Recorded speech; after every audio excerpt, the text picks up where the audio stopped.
धुळे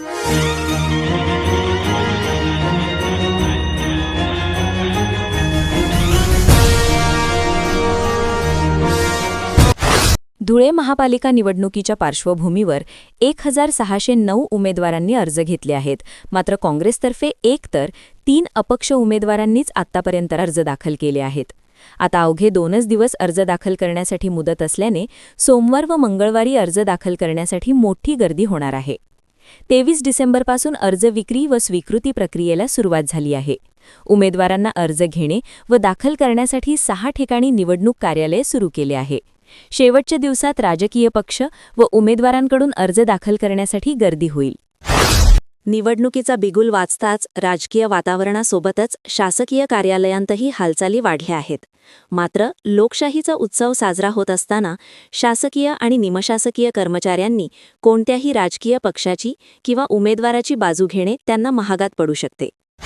देवपुरात मेहवाण्याकडे आलेल्या शालकाचे अपहरणाची घटना घडली. मेहवाण्याने दिलेल्या तक्रारीवरून 27 डिसेंबर रोजी सकाळी 9:30 ते 11 या वेळेत राहत्या घराजवळून फिर्यादीच्या शालकास कुणीतरी अज्ञाताने काहीतरी आमिष दाखवून फूस लावून पळवून नेले. या प्रकरणी देवपूर पोलिसात गुन्हा दाखल करण्यात आला आहे. तपास सहाय्यक निरीक्षक भटू पाटील करत आहेत. ब्राह्मणे गावाच्या रेल्वे गेटजवळील बॅरिकेड क्रमांक 105 जवळील रेल्वे गाडीसमोर 35 ते 40 वर्ष वयोगटातील अनोळखी तरुण अपघातात अत्यावस्थेत आढळून आला. ही घटना 27 डिसेंबर मध्यरात्री 1च्या सुमारास घडली. उपचारार्थ दोंडाईच्या उपजिल्हा रुग्णालयात दाखल केली असता डॉक्टर ललितकुमार चंद्रे यांनी तपासणी अंतिम मृत घोषित केले. या प्रकरणी आकस्मिक मृत्यूची नोंद करण्यात आली आहे. स्वच्छ आणि सुंदर शहराच्या संकल्पनेला तडा देणाऱ्यांविरोधात धुळे महानगरपालिकेने आता आक्रमक पवित्रा घेतला आहे. शहरातील ऐतिहासिक महात्मा गांधी पुतळा परिसरातील ध्वजस्तंभ चबुतऱ्याची विद्रूपता करणाऱ्या आणि विनापरवानगी बॅनर्स पोस्टर्स लावणाऱ्या 6 संस्था व व्यक्तींवर रविवारी आझादनगर पोलीस ठाण्यात गुन्हे दाखल करण्यात आले आहेत. शिरपुरातील अग्रवाल कॉम्प्लेक्स येथे 27 डिसेंबर रोजी जिन्यावर अंदाजे 40 वर्षीय अनोळखी तरुण बेशुद्ध अवस्थेत आढळून आला. उपचारार्थ येथील कॉटेज रुग्णालयात दाखल केले असता डॉक्टर हिरेन पवार यांनी तपासणी अंतिम मृत घोषित केले. या प्रकरणी शिरपूर शहर पोलिसात आकस्मिक मृत्यूची नोंद करण्यात आली आहे. साक्री तालुक्यातील सकळपाडा येथील 17 वर्षीय पूनम राकेश सोनवणे हिने 27 डिसेंबर रोजी राहत्या घरात कोणीही नसताना गळफास घेतला. खाली उतरावून उपचारार्थ येथील ग्रामीण रुग्णालयात दाखल केले असता डॉक्टरांनी तपासणी अंतिम मृत घोषित केले. या प्रकरणी पिंपळनेर पोलिसात आकस्मिक मृत्यूची नोंद करण्यात आली आहे. तपास उपनिरीक्षक IG शिरसाठ करत आहेत. धुळे महानगरपालिका निवडणुकीचे बिगुल वाजले असून महायुती आणि महाविकास आघाडीमध्ये अद्याप जागा वाटपाचा तिढा सुटलेला नाही. सकाळ, दुपार, संध्याकाळ आणि अगदी रात्रीही बैठकांचं सत्र सुरू आहे. मात्र अधिकृत घोषणा होत नसल्याने इच्छुकांच्या जीवाची घालमेल वाढली आहे. या राजकीय अनिश्चिततेचा थेट परिणाम आता उमेदवारांच्या आरोग्यावर होऊ लागला असून शहरातील अनेक भावी नगरसेवकांचा BP आणि शुगर वाढल्याचे चित्र दिसत आहे. 2 लाख रुपयांची लाच मागून ती स्वीकारण्याची तयारी दर्शविल्याप्रकरणी धुळे येथील जिल्हा परिषद प्राथमिकचे उपशिक्षणाधिकारी तथा मालेगाव महानगरपालिकेच्या शिक्षण विभागाचे तत्कालीन प्रशासनाधिकारी चंद्रकांत पाटील वय 41 यांच्याविरुद्ध मालेगाव लाचलुचपत प्रतिबंधक विभागाने पवारवाडी पोलीस ठाण्यात रविवारी गुन्हा दाखल केला आहे. राज्यातील बौद्धिक अक्षम विद्यार्थ्यांच्या शैक्षणिक भवितव्याला आकार देण्यासाठी आणि त्यांच्या शिक्षण पद्धतीत एकसमानता आणण्यासाठी राज्य सरकारने एक महत्त्वाचा निर्णय घेतला आहे.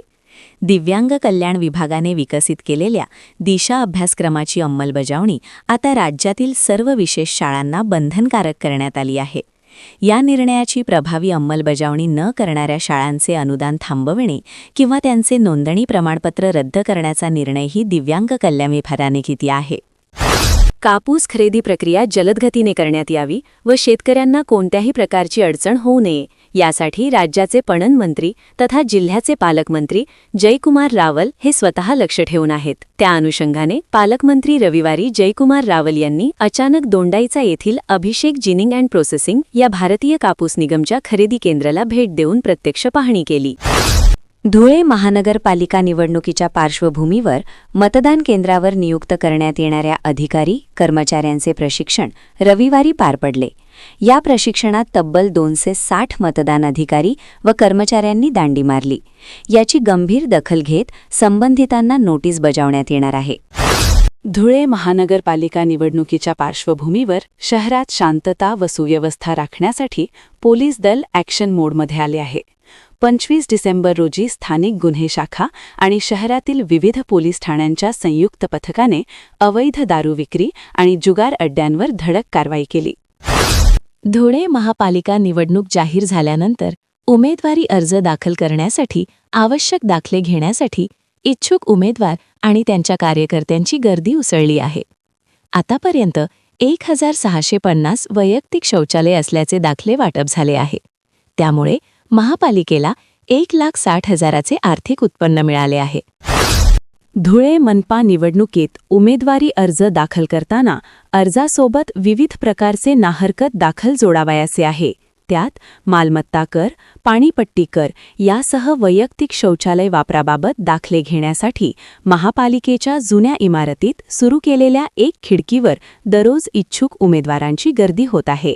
दरम्यान रविवारी सुट्टीच्या दिवशी देखील गर्दी दिसून आली.